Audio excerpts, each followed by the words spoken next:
या बातमीपत्राचे प्रायोजक आहेत टायझर।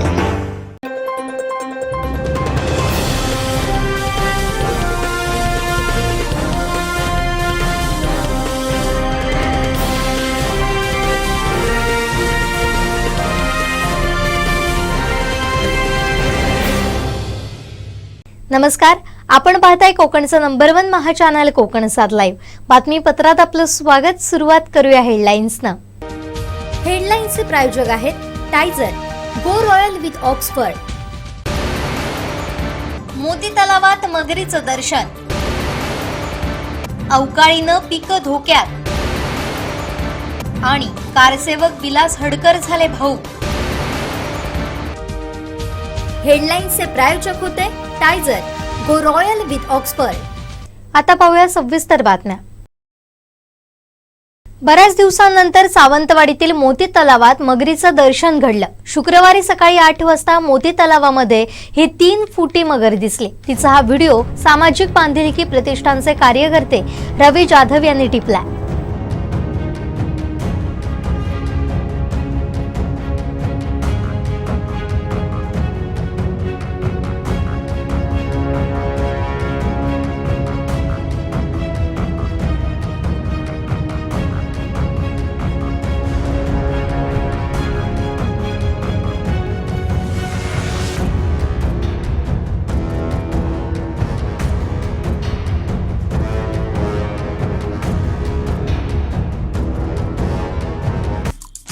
आमचे दिवसभरातले सर्व अपडेट्स, ताज्या घडामोडी आणि थेट लाईव्ह पाहण्यासाठी सबस्क्राइब करा, लाईक करा कोकणचं नंबर 1 महा चॅनल कोकण 7 लाईव्हचं YouTube चॅनल।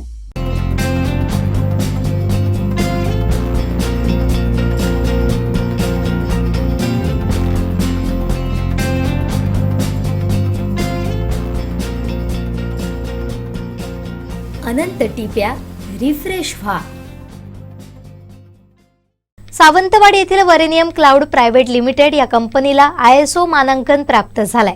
असं मानांकन मिळवणारी सिंधुदुर्ग जिल्ह्यातील ही पहिली IT कंपनी ठरली आहे।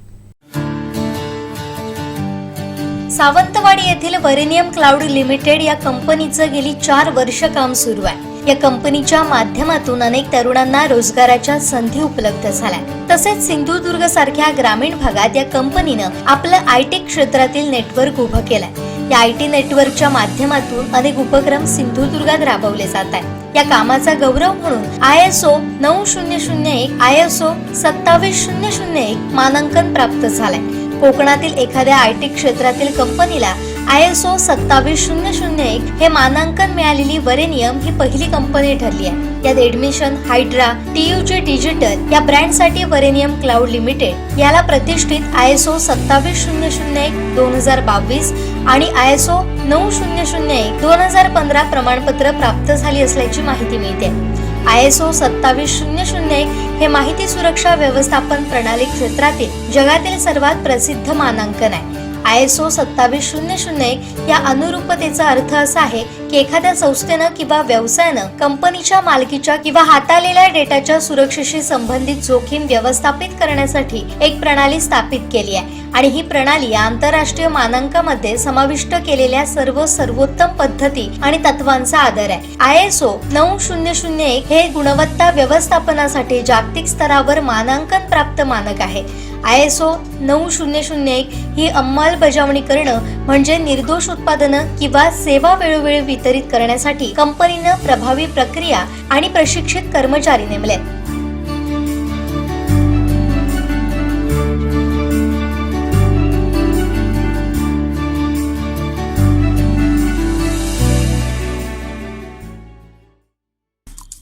आमचे दिवसभरातले सर्व अपडेट्स, ताज्या घडामोडी आणि थेट लाईव्ह पाहण्यासाठी सबस्क्राइब करा, लाईक करा कोकणचं नंबर 1 महा चॅनल कोकण 7 लाईव्हचं YouTube चॅनल।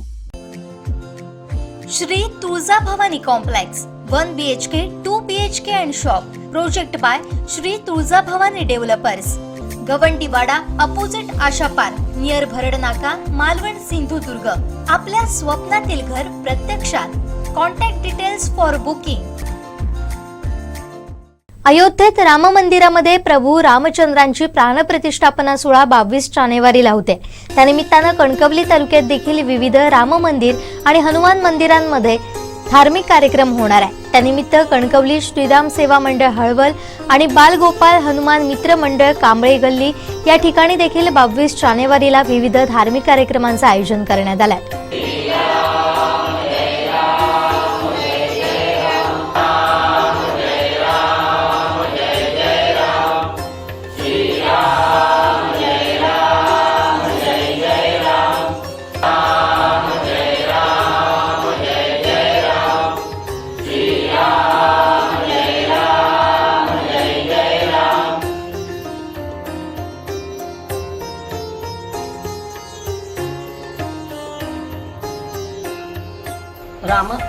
श्रीरामांचं प्राणप्रतिष्ठा अयोध्येमध्ये होणार आहे.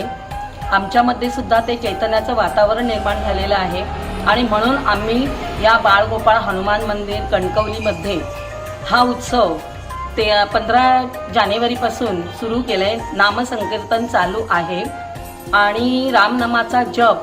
त्यानंतर 22 तारीखला आम्ही खास करून इथे दीपोत्सव साजरा करणार आहोत.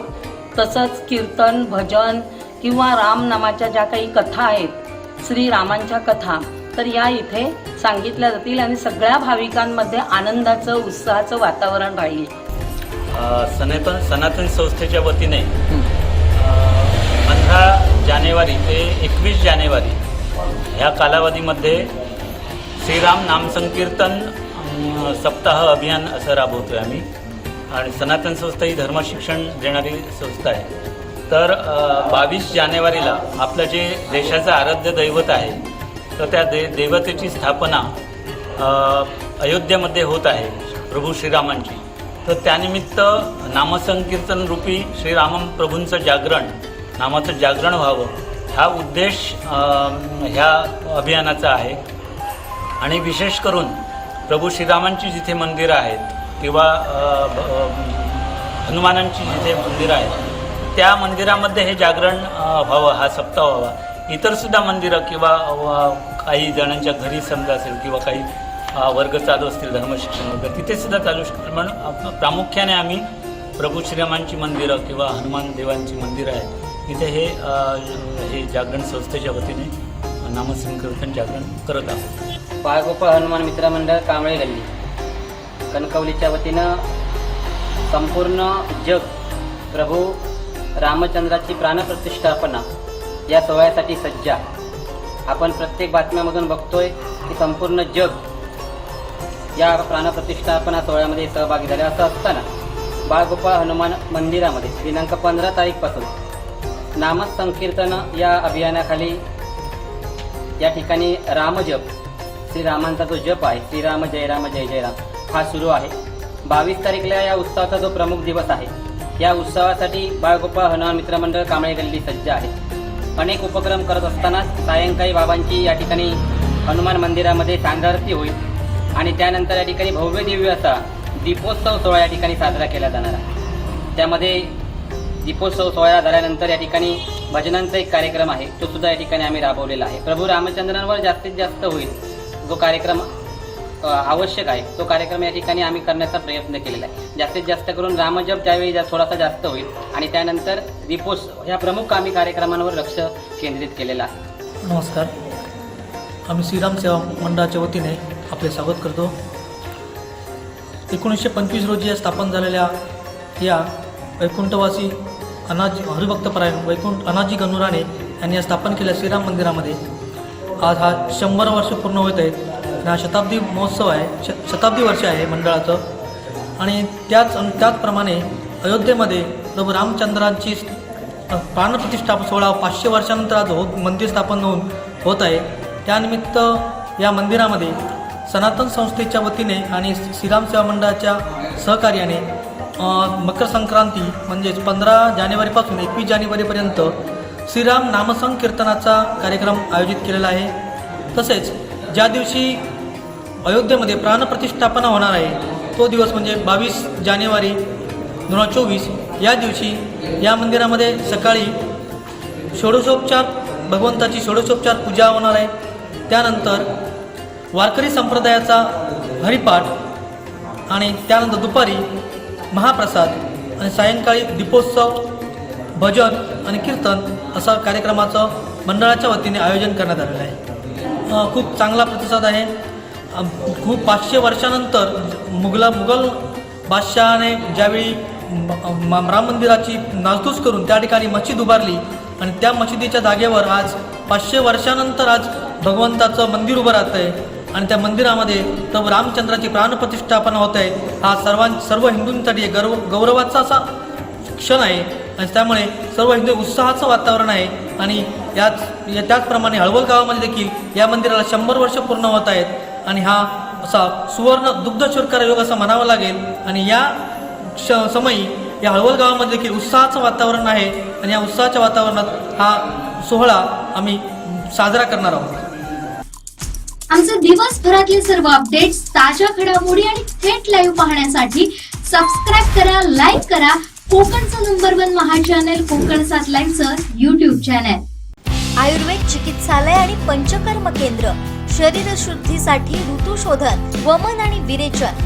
आजच संपर्क साधा. Doctor Yogesh Kodkar, MD, Panchakarma. आयुर्वेद चिकित्सालय आणि पंचकर्म केंद्र, सिद्धिविनायक अपार्टमेंट, शिवाजीनगर, कुडाळ, सिंधुदुर्ग. संपर्क 9850 82 74 42 आणि 97 64 80 85 92. वेळ संध्याकाळी 3 ते 7 वाजेपर्यंत. अवकाळी पावसानं तळकोकणातील काजू, आंबा आणि खरीप हंगामातील पिकं धोक्यात आली आहेत. मागील 8 ते 10 दिवसांपूर्वी सिंधुदुर्ग जिल्ह्यातील बहुतांश भागात अवकाळी पाऊस पडला होता. यामुळे कोकणातील अनेक पिकांना कीड लागून खराब होऊ लागली आहे.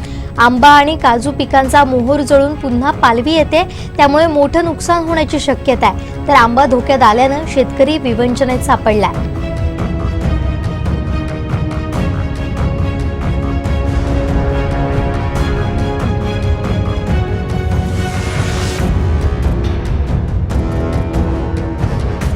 कलमामध्ये यावर्षी 5 ते 8 तारीखपर्यंत धुकं पडल्यामुळे आंब्याचा मोर कुजला. त्याच्यातच पुन्हा 8 तारीखपासून सलग 3 दिवस पाऊस पडल्यामुळे आंब्याचे आलेला मोर बुरशी व भुरी रोग येऊन नष्ट झाला व त्याची फलधारणा नष्ट झाली. त्यामुळे या शासन त्याचप्रमाणे आमच्या कोकणातील मिरची, कुळीथ, उडीद, भुईमूग असे अनेक पिकं घेतली जातात. तीही या भुरी व रोगामुळे पावसामुळे नष्ट झालेली आहेत. त्यामुळे इथल्या शेतकऱ्यांना नुकसान भरपाईची गरज आहे. तरी इथल्या आमदार खासदारांनी प्रत्यक्ष शासन स्तरावरून पंचनामे होऊन नुकसान भरपाई मिळण्यासाठी प्रयत्न करावे, परंतु घाट माथ्यावर ताबडतोब पंचनामे केले जातात. तिथल्या शेतकऱ्यांना नुकसान भरपाई मिळवून दिली जाते.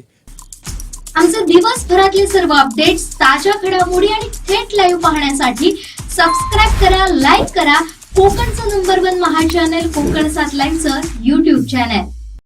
आता डोळ्यांच्या सर्व आजारांवर अत्याधुनिक उपचार कणकवलीत, तेही अगदी माफक दरात.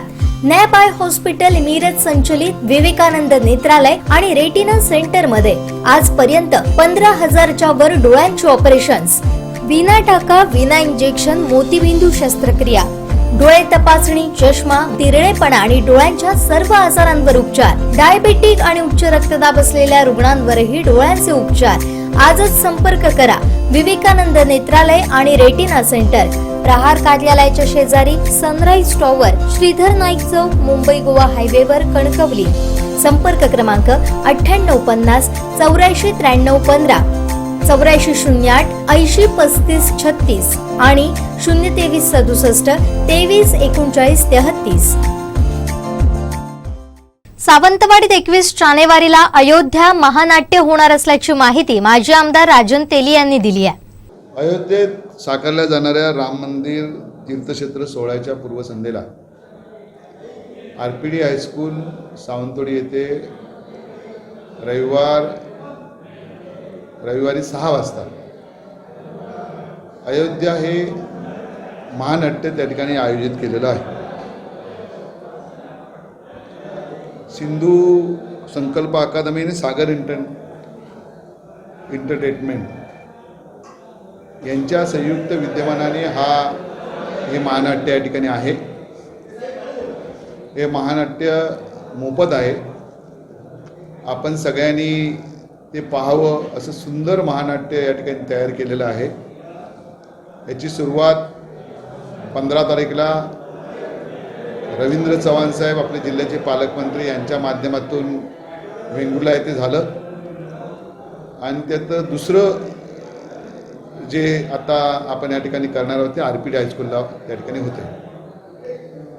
या नाट्यकृतीमध्ये 500 वर्षापूर्वीचा इतिहास बाबराने अयोध्या पाडल्यानंतर, अयोध्येचं मंदिर पाडल्यानंतर आज मितीपर्यंत मंदिर उभारणीपर्यंतचा इतिहास यामध्ये साकार या ठिकाणी सगळ्या कलाकारांनी केला आहे. माझ्या माहितीपर्यंत 33 कलाकार यामध्ये आहेत. खूप सुंदर नाट्यकृती आहे. आपण सर्वांनी पाहावं अशा प्रकारची विनंती या ठिकाणी मी करतो. केदार देसाई याचे लेखक आहेत आणि याचे निर्माते प्रणय तेली आहेत. खूप सुंदर प्रकारची नाट्यकृती केल्यामुळेच इथल्या सगळ्या रामभक्तांना ही चांगली संधी या माध्यमातून या ठिकाणी आम्ही सगळेच मित्रमंडळी या ठिकाणी करतोय. आपण सर्वांनी ते प्रयोग या ठिकाणी पाहावा अशा प्रकारची विनंती आहे. 21 तारीख आणि आपल्याच माध्यमातून 22 तारीखचं पण मी आवाहन करतो की ज्या दिवशी रामलल्ला अयोध्येमध्ये त्या ठिकाणी प्राणप्रतिष्ठा होते त्या निमित्ताने प्रत्येक गावागावात कार्यक्रम ठेवले आहेत. कुठे भजन आहेत, कुठे कीर्तन आहेत, कुठे महाप्रसाद आहे आणि दिवाळी साजरी करावी अशा प्रकारचं आव्हान आम्ही या ठिकाणी करतो आणि ती होते. प्रत्येक गावात आणि प्रत्येक मंदिरात हा कार्यक्रम या ठिकाणी वेगळ्या पद्धतीने साजरा केला जातोय. सगळ्या हिंदूंनी एकत्र येऊन साजरा करावा अशा प्रकारची विनंती पण मी या ठिकाणी करतो. खूप मोठ्या प्रमाणे धूमधडाक्यात आपण दिवाळीसारखंच 22 तारीख अयोध्येत रामलल्ला प्रवेश करताना करावा अशा प्रकारची विनंती आपल्या माध्यमातून करतो. पुन्हा एकदा अयोध्या हे नाट्य आपण सगळ्यांनी पाहावं आणि आपल्या माध्यमातून सगळ्या जनतेपर्यंत पोचावं हीच आजची या ठिकाणी आपल्या माध्यमातून सगळ्या जनतेला मी आवाहन करतो की त्यांनी ही नाट्यकृती पाहावी. आमचे दिवसभरातले सर्व अपडेट्स, ताज्या घडामोडी आणि थेट लाईव्ह पाहण्यासाठी सबस्क्राईब करा, लाईक करा कोकणचं नंबर 1 महा चॅनल कोकण 7 लाईनचं YouTube channel. Sawantwadi railway terminus बाबत आपलं रेल्वे राज्यमंत्र्यांशी बोलणं सुरू असल्याची माहिती राजन तेली यांनी दिली. पाहूया. कसं आहे की हा जुना प्रश्न आहे. लोकांची मागणी रास्त आहे. इथली लोकांची जी मागणी होती ही त्यांच्यापर्यंत पोहोचवलेली आहे. त्यांना सांगितलं की लोक उपोषण किंवा आंदोलन या ठिकाणी करता कामा नये, लोकांची मागणी रास्त आहे. तर त्यांनी त्याच्यावर सांगितलं की आपण जरूर तो विचार करून त्यांना पॉझिटिव्ह उत्तर देण्याच्या दृष्टिकोनातून प्रयत्न माझे या ठिकाणी चालू आहे. आमचे दिवसभरातले सर्व अपडेट्स, ताज्या घडामोडी आणि थेट लाईव्ह पाहण्यासाठी सबस्क्राईब करा, लाईक करा कोकणचं नंबर 1 महा चॅनल कोकण 7 लाईनचं YouTube चॅनल. आम्ही काम करून दाखवतो, मी घोषणा करणाऱ्यांपैकी नाही असा टोला नाव न घेता स्थानिक आमदारांना लगावलाय. पाहुयात नेमकं काय म्हणालेत राजन तेली. मी कोणाला टोमणार नाही. मला घोषणा करायची, मी हे करणार, मी अमुक करणार, हे करण्यापेक्षा आपण काम करून दाखवावं. हे आमच्या गुरुने आम्हाला शिकवले, पार्टीने आम्हाला शिकवलंय. घोषणा करणारे करत जातात हे लोकांना माहिती आहे, तर मी काय सांगण्याची गरज नाही. कोण घोषणा करता येते त्यामुळे त्याच्यावर आजच्या चांगल्या प्रसंगी बोलणं योग्य होणार नाही. पण आपण काम करत राहावं हेच मला निमित्ताने वाटतं. आमचे दिवसभरातले सर्व अपडेट्स, ताज्या घडामोडी आणि थेट लाईव्ह पाहण्यासाठी सबस्क्राईब करा, लाईक करा कोकणचं नंबर 1 महा चॅनल कोकण 7 लाईनचं YouTube चॅनल. नमस्कार, मी अक्षय इंडीकर, त्रिज्या, उदाहरणार्थ नेमाळे, स्थलपुराण या चित्रपटांचा दिग्दर्शक. कशी असते फिल्म मेकिंगची प्रोसेस, त्याच्यामध्ये नेमकं एखाद्या माणसाला आयडिया सुचते, त्या आयडियापासून कुठल्या कुठल्या टप्प्यांपर्यंत त्याला जावं लागतं, त्याच्यातल्या अडचणी, त्याच्यातल्या प्रॅक्टिकल डिफिकल्टीज या 4 फिल्म्स केल्यानंतर मी शेअर करायला खूप उत्सुक आहे. जगभरातले सिनेमाचे इतर प्रवाह, सिनेमाच्या इतिहासापासून ते आजपर्यंत फिल्म मेकिंग कशा पद्धतीनं बदलत आहे, आजच्या मॉडर्न एजमध्ये सिनेमा कुठल्या पद्धतीनं लोकांसमोर जातोय, हे सगळं जर तुम्हाला एक्सप्लोअर करायचं असेल तर फिल्म मेकिंगचं हे वर्कशॉप तुमच्यासाठी. सिंधू संकल्प अकादमी सागर एंटरप्राइजेस आयोजित अयोध्या हे नाटक लेखक दिग्दर्शक केदार देसाई, निर्माता प्रणय तेली यांनी रंगभूमीवर आणलंय. सिंधुदुर्ग जिल्ह्यातील स्थानिक कलाकारांना घेऊन अयोध्या नाटकाची निर्मिती करण्यात आली आहे. या नाटकाचा पहिला शुभारंभाचा प्रयोग वेंगुर्ला येथील मधुसूदन कालेलकर नाट्यगृहात पार पडला. हा पहिलाच प्रयोग हाऊसफुल झाला होता. डिस्ट्रिक्ट कमिशनर नंतर त्याआधी मी रामभक्त हिंदू असतो. पूरे देश की आस्था है कि ये जन्मस्थल है, तो हमको ये कहने का पूरा हक है, जहाँ राम का जन्म हुआ था मंदिर वही बनाएंगे. अमरावती चुनाव घोषणा पत्र के अनुसार वो अगर मंदिर को मस्जिद के रूप में परिवर्तित करना चाहेंगे, भगवान राम लल्ला को हटाकर इस मंदिर को मस्जिद बनाएंगे. मैं विनय कटियार आप लोगों को जबान देता हूँ, उस दिन ये ढांचा हट जाएगा. खरं तर खरंच खूप दडपण आलेलं. जसं केदार देसाई सरांनी सांगितलं, इतका 500 वर्षाचा संघर्ष आणि आत्ता तो होणारा आपला सोहळा, आपलं राम मंदिर पुन्हा उभं राहतं आणि आपल्या प्रभू रामांची, आपल्या आराध्य दैवताची ती भूमिका करायला मिळणं हेच खूप मोठं भाग्य आहे. आणि माझ्या कुवतीप्रमाणे मी ती पेलली आहे असं मला वाटतं. खूप चांगला रिस्पॉन्स पण मिळाला आहे आणि पुढे ह्याहूनही चांगलं काहीतरी करण्याची इच्छा आहे आणि मी शिकत राहीन आणि करतही राहीन. पहिलीच भूमिका साकारली? हो, तसं बघायला तर पहिलीच भूमिका. खूपच खरं तर मस्त वाटतंय, कारण मी स्टेजवरच पहिल्यांदा उभी राहिली आहे. त्यामुळे खूप टेन्शन होतं की म्हणजे जरी रिहर्सलला केलं तरी आता इकडे काय करेन हे थोडं दडपण होतं. पण सगळ्या टीमने माझ्यावर जो विश्वास दाखवला आहे तो मी घेऊन थोडंसं करण्याचा प्रयत्न केला आहे. याच्यापेक्षाही करण्याचा प्रयत्न चांगलं करेन एवढंच वाटतं आहे मला. याच्यात जवळजवळ 25 जणांची ऑनस्टेज आणि बॅकस्टेजची टीम आहे. मी आणि माझे मित्र प्रणय तेली आम्ही रामावर काहीतरी करूया किंवा शिवाजी महाराजांवर करूया असा विचार करत होतो. पण आता अनायासे राम मंदिर उभं राहतं आहे, इतक्या वर्षांचा संघर्ष आज फळाला येतो आहे, तर म्हटलं लोकांना अयोध्येचा माहीत नसलेला इतिहास सांगावा, हा एक प्रमुख विचार याच्यामध्ये होता. आणि ते धरून फक्त करमणूक न करता थोडंसं त्यातून माहिती व्हावी की किती बलिदान ह्यामागे आहे. 22 तारीखला आपण टी व्हीवर बघणार, जय जयकार करणार, हे सगळं करणार, पण त्याच्या मागे किती लोकांचे प्राण त्यामध्ये गेले आहेत, किती लोकांना आयुष्य स्वतःची खर्ची घालावी लागली आहेत, त्याचं कुठेतरी एक ऋण थोडंसं उतरावं, ह्यासाठी ती माहिती लोकांपर्यंत पोहोचवण्याचा आमचा विचार. सारख्या छोट्या जिल्ह्यातून एक अशी मोठी कलाकृती सादर होते याचा आम्हाला खूप अभिमान वाटतो आहे. आज रसिकांनी जो भरभरून प्रतिसाद दिला आहे पहिल्याच शोला, त्याने खूपच मनाला आनंद झालेला आहे. आमची सिंधुदुर्गातले विशेष म्हणजे सांगितलं ते सगळेच्या सर्व टेक्निशियन्स, कलाकार हे सिंधुदुर्ग जिल्ह्यातले आहेत.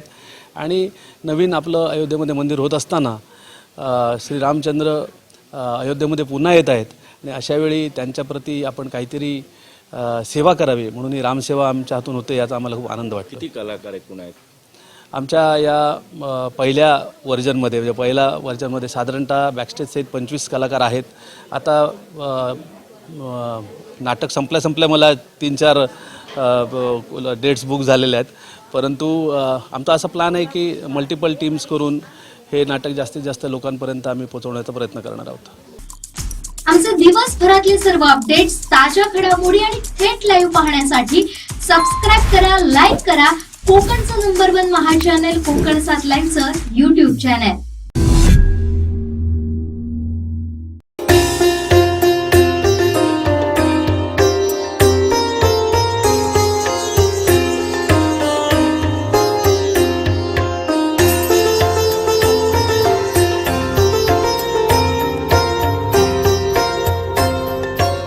येत्या 22 जानेवारीला अयोध्येत प्रभू श्रीराम यांची प्राणप्रतिष्ठापना होणार आहे. या निमित्त सिंधुदुर्ग जिल्ह्यात सुद्धा हा उत्सव मोठ्या उत्साहात साजरा होईल.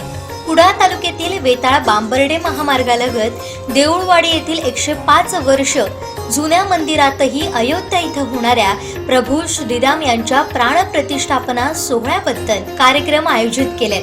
वेताळ बांबर्डे देऊळवाडी येथील या श्रीराम मंदिराचं अनोखं वैशिष्ट्य पाहायला मिळतं.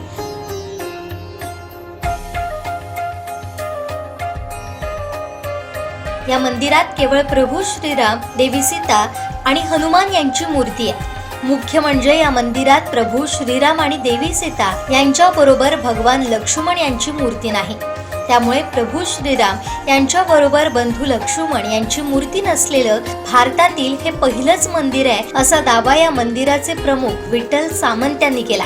तसेच या मंदिराचे प्रमुख सामंत कुटुंबीय आणि मंदिराचे तुळशी वृंदावन एकच असून याची दररोज विधिवत पूजा केली जाते. याबाबत या मंदिराचे प्रमुख विठ्ठल सामंत काय म्हणालेत पाहूया. हे राम मंदिर 1919 साली आमच्या पूर्वजांनी स्थापन केलेलं आहे. आता 105 वर्ष या मंदिरात झालेले आहेत. दरवर्षी रामनवमीचा 9 दिवस कार्यक्रम होतो आणि चालू परिस्थिती चालू वर्षात अयोध्येला राम मंदिर स्थापन झालेलं आहे. त्याच धर्तीवर तिथे जे कार्यक्रम आहेत त्याच धर्तीवर इथे कार्यक्रम आयोजित करण्यात आलेले आहेत. या देवळात राम मंदिराचं वैशिष्ट्य सांगणे म्हणजे या राम मंदिराला लक्ष्मण विरहित राम मंदिर स्थापन पूर्वजांनी केलेलं आहे. दुसरी गोष्ट, आमच्या इथे जुनं घर आहे, त्या जुन्या घराची तुळस आणि राम मंदिराची तुळस ही एकच असून एकाच ठिकाणी तिचं काम देवाची कामं असतात ती एकाच ठिकाणी केली जातात. त्याला काय घरासाठी अशी स्वतंत्र तुळस नाही, हे एक सांगण्यासारखं आहे. तारीखला अयोध्येला जे कार्यक्रम आहेत त्याच धर्तीवर इथे आम्ही सकाळी 7 पासून रात्री 10 पर्यंत भरगच्च कार्यक्रम बसलेला आहे. तरी भाविकांनी याचा जरूर लाभ घ्यावा.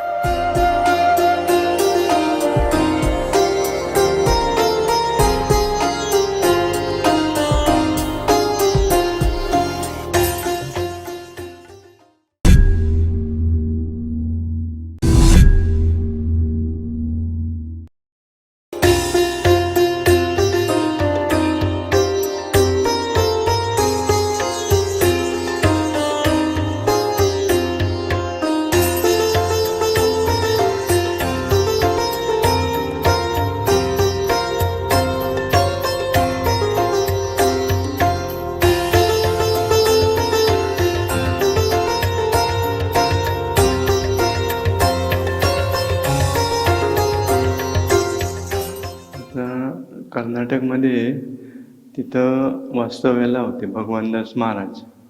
तिथं ते रामभक्त म्हणून होते आणि तिथं ते सेवा करायचे. तर तिथं त्यांना ते मंदिर बांधायचं होतं. मूर्त्या वगैरे सर्व तयार झाल्या होत्या आणि मंदिर बांधायला सुरुवात केल्यानंतर तिथं वन अधिकारी आले आणि ते म्हणाले इथं धरण व्हायचं आहे पुढे, इथं तुम्ही मंदिर बांधू नका. तर मग त्यांना पंचायत झाली. मग ते श्रीधर स्वामी महाराज होते, तर त्यांनी सांगितलं तुम्ही बांद्यामध्ये जावा आणि तुम्हाला तिथं ते एक नाव आहे त्यांचं, बोर्डावर आहे नाव, म्हणजे सर्व काहीतरी आहे ते लक्षात येत नाही. म्हणजे ते तुम्हाला बांद्यामध्ये 12 एकर क्षेत्र देतील. म्हणजे त्रिकालज्ञानी असल्यामुळे त्यांना तिथून सांगणं शक्य झालं.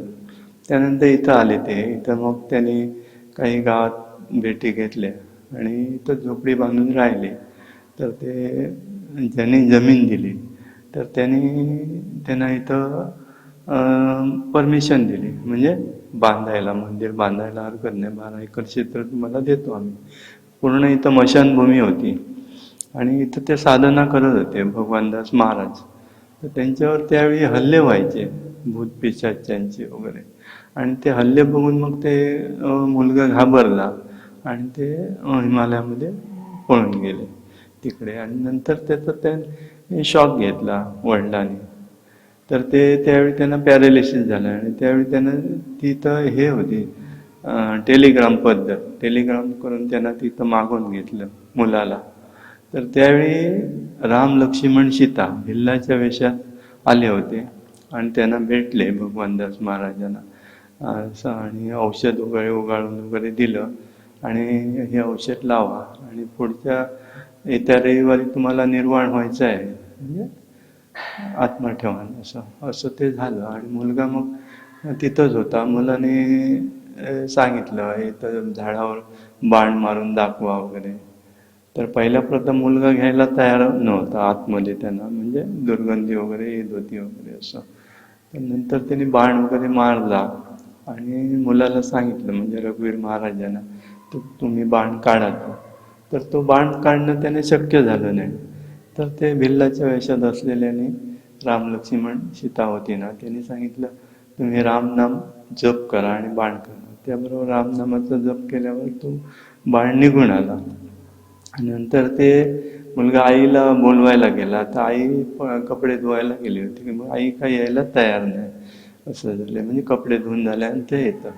तेवढ्यात ते भिल्ल निघून गेले आणि रघुवीरदास महाराज वडिलांजवळ आले. ते म्हणाले तुम्ही त्यांना म्हणजे मुलाला विचारलं ते कोण होते, तुम्ही ओळखला काय? तर ते म्हणाले नाही. तर ते राम लक्ष्मण सीता होते आणि भिल्लाच्या वेशात आले होते. नंतर संपूर्ण घरामध्ये सुगंध पसरला होता. तर ते मुला शोधायला गेला आजूबाजूला, पण काय शक्य झालं नाही, त्यांना दिसलंच नाही. परत अंतर्धान पावले ते. नंतर ते आई वगैरे आली आणि भगवंतास म्हणाले एवढी वर्ष माझ्यावर तू म्हणजे साधना केलीस आणि ताबडतोब आलं तर तुला दर्शन झालं असतं, असं भगवंतास महाराज आपल्या बायकोला म्हणाले. तर ती संधी गमावून बसली. आता पुढच्या रविवारी मला महानिर्वाण व्हायचं आहे. तर ते असं झालं त्यांचं. आणि रघुवीरदास महाराज इथं होते. तर ते मुलाने श्रीधर स्वामींना विचारलं की हा मुलगा ऐकत नाही, मस्ती करतो, शाळेत वगैरे जातो, शिक्षकांना वगैरे मारतो, या झाडावरनं त्या झाडावर उड्या मारतो, तर ह्याचं पुढे कसं होणार? तर ते श्रीधर स्वामी म्हणाले त्याची ती मुलाची चिंता तुम्ही करू नका, कारण काय ते मारुतीचा अंश त्यांच्यामध्ये आहे. मग त्यांना जन्मतः शक्ती वगैरे होती. तर त्याची चिंता करू नका आणि या मंदिराचं कार्य त्यांच्या हस्तेच होणार आहे उद्घाटन असं म्हणून थांबवलं मग ते. आणि नंतर ते 61 साली काहीतरी हे केलं त्यांनी, थोडंसं घुमटी वगैरे इथं बांधली असं झालं. आणि मग कालव्याला जागा गेली होती ना ते इथं इकडच्या भागात, तर ते त्याने काहीतरी तो कॉन्ट्रॅक्टर होता, तो म्हणाला मी तुम्हाला मातीचे पैसे देतो, 2 लाख रुपये दिले त्याने. तो म्हणाले माती नको मला, तो गाभारा वगैरे तुम्ही बांधून द्या असं झालं. आणि त्याने ते कॉन्ट्रॅक्टरने मंदिराचं गाभाऱ्याचं काम पूर्ण केलं. नंतर सनातन संस्थेशी त्यांची ओळख झाली 15 साली रघुवीरदास महाराजांची वगैरे. आणि मग सनातन संस्थेने मग ते हे मंदिर उर्वरित बांधून घेतलं, अशी ही आख्यायिका आहे त्यांची. इथं कार्यक्रम सकाळी 10 ते 10:30 पर्यंत अभिषेक वगैरे आहे. नंतर 11 ते 11:15 पर्यंत घंटानाद आहे. नंतर रामनाम जप आहे. त्याच्यानंतर 3 ते 5 गुह्याचं भजन येणार आहे परवलीचं. आणि त्याच्याबद्दल महानैवेद्य पण इथं ठेवलेलं आहे. म्हणजे हे ते कार्यक्रम ह्यांच्यातर्फे होणार आहेत, गावातले लोक इथं येऊन करणार आहेत ते. म्हणजे 5 देवळांमध्ये जे कार्यक्रम आहेत भोजन महानैवेद्य वगैरे ते इथे स्थानिक लोक ते करणार आहेत. आणि असे कार्यक्रम अगोदर पण त्यांनी दीपोत्सव वगैरे केला होता, असं म्हणजे पक्षाच्या वतीने भाजपच्या वतीने वगैरे केला होता. तसं तो कार्यक्रम त्यांनी आयोजित केलेला आहे. आणि रात्री दीपोत्सव आहे, म्हणजे 6 ते 8 पर्यंत वगैरे दीपोत्सव असणार, परत रात्री भजन असणार, अशा प्रकारे तो कार्यक्रम आहे.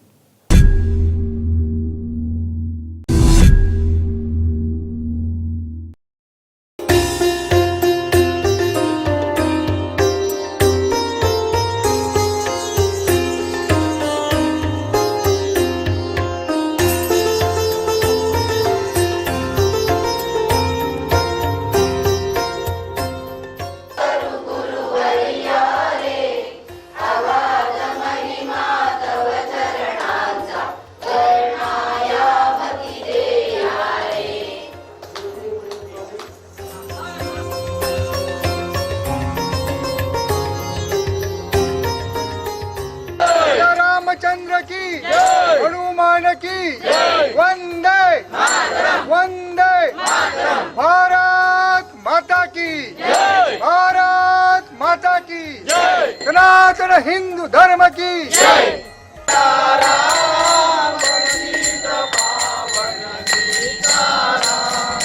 रघुपति राघव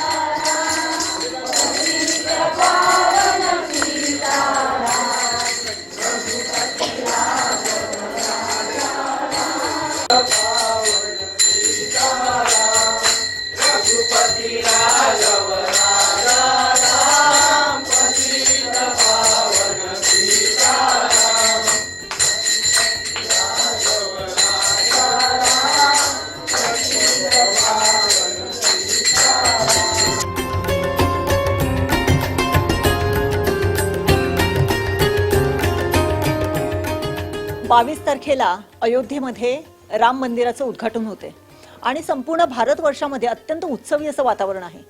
प्रत्येक मंदिराची स्वच्छता होते. गावोगावी मंदिरांमध्ये अनेक ठिकाणी अनेक कार्यक्रमांचं आयोजन करण्यात आलेलं आहे. प्रत्यक्ष 22 तारखेला अयोध्येमधल्या राम मंदिराचं उद्घाटन होईलच, परंतु आज सिंधुदुर्गातल्या प्रत्येक मंदिरात या राम मंदिराच्या उद्घाटनाच्या पार्श्वभूमीवरती अनेक सुंदर असे कार्यक्रम घेतले जात आहेत. आज आता आपण आहोत वराड, मालवण तालुक्यातल्या वराड ह्या गावामध्ये आणि इथे अनुलोम या संस्थेमार्फत रामाची एक प्रतिमा इथल्या सरपंचांच्या ताब्यामध्ये देण्यात आलेली आहे, त्यांना सुपूर्द करण्यात आलेली आहे. आणि या मूर्तीचा जो काही थाट आहे तो तर अवर्णनीय आहेच, परंतु त्याचबरोबर गावातल्या लोकांच्या चेहऱ्यावरती जो काही उत्साह आहे तो बघितल्यानंतर प्रत्यक्ष राम मंदिराचं ज्यावेळेस उद्घाटन होईल त्यावेळेस ती जी काही कृतकृत्यता असेल तीच आत्ता त्यांच्या चेहऱ्यावरती दिसते. मी विचारू इच्छेन की अनुलोमच्या संस्थेच्या या नाव कसं दादा तुमचं? अनुगामी लोकराज्य महाअभियान ही संस्था, सामाजिक संस्था काम करते. माझं नाव रवींद्र मारुती भोवड. माझ्याकडे आत्ता जबाबदारी आहे उपविभाग प्रमुख दायित्व आत्ता विषय आहे. अनुगामी लोकराज्य महाअभियान ही संस्था 2016 पासून समाजामध्ये सामाजिक काम करते. या संस्थेचे मुख्य मार्गदर्शक आपल्या राज्याचे उपमुख्यमंत्री आणि आमचे मार्गदर्शक माननीय देवेंद्रजी फडणवीस साहेब या संस्थेचं मार्गदर्शन काम करत आहेत. आज सर्वांना माहिती आहे की 22 जानेवारी 2024 हा सर्व हिंदू समाजादृष्टीने एक महत्त्वाचा दिवस आहे आणि राम मंदिर होण्यामुळे सर्व जल्लोषाचं वातावरण सर्वत्र सुरू आहे. अनुलोमच्या या सर्व प्रवासामध्ये वस्तीमित्र ही संकल्पना ही खूप महत्त्वाची आमची संकल्पना विषय आहे. या वस्तीमित्रांच्या माध्यमातून समाजामध्ये अधिक परिवर्तन होण्याचं कार्य या वस्तीमित्रांच्या हातून होत असतं. या वस्तीमित्रांना सन्मान करण्यात यावा या निमित्ताने म्हणून आपल्या या संस्थेचे मुख्य मार्गदर्शक देवेंद्र फडणवीस साहेबांनी ही मूर्ती आमच्या वस्तीमित्रांना सुपूर्द करण्याचा उपक्रम राबवलेला आहे. हा उपक्रम 10 जानेवारी ते 20 जानेवारी या 10 दिवसांच्या कालावधीमध्ये पूर्ण महाराष्ट्रभर हा कार्यक्रम सोहळा संपन्न होतो विषय आहे. या माध्यमातून हिंदू समाज जनजागृती व्हावी, रामाचा विषय पूर्ण समजावा विषय आणि अनेक हिंदू संघटन मजबूत व्हावं हा प्रयत्न आपण या माध्यमातून करत आहोत. निश्चितच राम मंदिर ते राष्ट्र मंदिर ही जी काही भावना वाढीस लागायला पाहिजे ती या सोहळ्यांमधून निश्चितच होईल. प्रत्यक्ष राम मंदिराच्या उद्घाटनाला कदाचित यातल्या काही जणांना जाता येणार नाही, परंतु तोच सोहळा ते आज इथे अनुभवत आहेत 22 तारखेला. तर याची देही याची डोळा प्रत्यक्ष टीव्हीच्या माध्यमातून ते अनुभवतीलच. मी या गावच्या सरपंच रावले मॅडमना विचारू इच्छिते की आज एक फार सौभाग्यपूर्ण अशी घटना आपल्या मार्फत घडलेली आहे. कसं काय वाटतं आजच्या दिवशी? खरं तर मी स्वतःला भाग्यवान समजेन की याची देही याची डोळा हा सोहळा बघायला मिळाला. या अनुलोमच्या कार्यकर्त्यांनी आमच्या समोर एक प्रस्ताव ठेवला की अशी फडणवीस साहेबांमार्फत तुमच्यासाठी एक मूर्ती आलेली आहे वराड गावामध्ये आणि त्याचं तुम्ही आगमन जल्लोषात करायचं आहे. आणि वराडमध्ये आमचे जगदीश परब आणि त्यांचं मित्रमंडळ, त्यानंतर स्वामी केंद्राचे ज्या गुरुवारी स्वामी मंदिरात इथे जो कार्यक्रम होतो त्या दिवशी आम्ही गुरुवारी हे करायचं ठरवलं. आणि मगाशी जेव्हा मूर्ती बाहेर पडली तेव्हा जो अंगावर माझ्या शहारा उभा राहिला त्याच्यावरून मी म्हणजे समजू शकतं की 22 तारखेला अयोध्येमध्ये ज्यावेळी या मंदिराचं उद्घाटन होईल तेव्हा तिथे किती जल्लोषपूर्ण वातावरण असेल. आणि माझी सर्वांना एवढी विनंती आहे की 22 तारीखलाही आपण सर्वांनी सगळीकडे रोषणाई करून अतिशय जल्लोषात हा दिन, कारण आपल्या हिंदूंसाठी हा खरं तर मानाचा दिवस आहे आणि इतर जे आपण सण साजरे करतो त्यानुसारच आपण हा दिवस साजरा करायचा असं मला वाटतं. नक्कीच एक रोमांच आहे, एक उत्साह आहे. याच पद्धतीने म्हणजे रामाचं नाम घेतल्यानंतर काय होऊ शकते याचं आपण प्रत्यक्ष आपण इथे बघतोय. गावातल्या सगळी माणसं आज अत्यंत उत्साहात आहेतच, परंतु हे सगळेजण जमलेले आहेत ह्या राममूर्तीच्या आगमनामुळे. त्यांच्या सगळ्यांच्या चेहऱ्यावर उत्साह आहे. आपल्याबरोबर आहेत माणगावकर. आपल्याकडे ही राममूर्ती आलेली आहे. अत्यंत चांगलं उत्सवी वातावरण तर आहेच, परंतु काय कार्यक्रम या निमित्ताने आपण केलेले आहेत? हा कार्यक्रम प्रथमच आम्ही आजपासून सुरू करतो आहे आणि 22 तारीखला आम्ही 1500 दिवे संपूर्ण सगळ्या मंदिरामध्ये दीपोत्सव वराड गावातर्फे आम्ही सगळे वराड मित्रमंडळ, वराड वासीय सगळे आम्ही एकत्र येऊन हा कार्यक्रम साजरा करणार आहोत. तसेच दिवसभर रामायणाचे पारायण वगैरे रामासंदर्भातले जे असतील ते सुद्धा आम्ही करणार आहोत. आणि आम्ही पूर्ण गावात सगळ्यांना सुद्धा आवाहन आम्ही केलेलं आहे की प्रत्येकाने आपल्या घरोघरी दिवे वगैरे लावून आणि दीपोत्सवाला सुद्धा आपण सगळ्यांनी उपस्थित राहून हा सण साजरा करायचा आहे.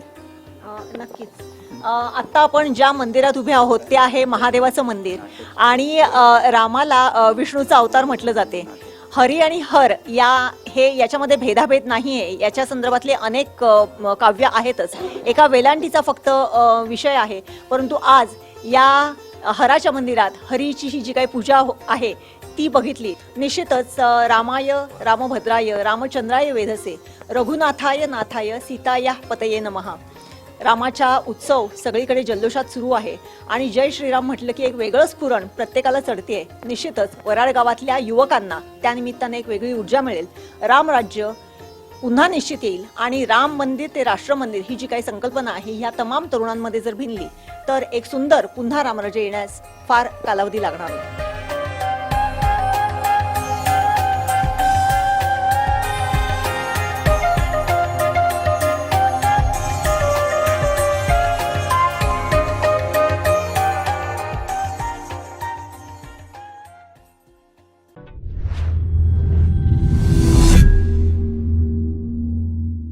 शेवटी ठळक घडामोडी पुन्हा एकदा. हेडलाईन्सचे प्रायोजक आहेत टायझर, गो रॉयल विथ ऑक्सफर्ड. मोती तलावात मगरीचं दर्शन, अवकाळीनं पिकं धोक्यात आणि कारसेवक विलास हडकर झाले भाऊक. हेडलाईन्सचे प्रायोजक होते टायझर, गो रॉयल विथ ऑक्सफर्ड. बातमीपत्रात वेळ झाली इथेच थांबण्याची. पाहत रहा कोकणचं नंबर 1 महा चॅनल कोकण 7 लाईव्ह. धन्यवाद.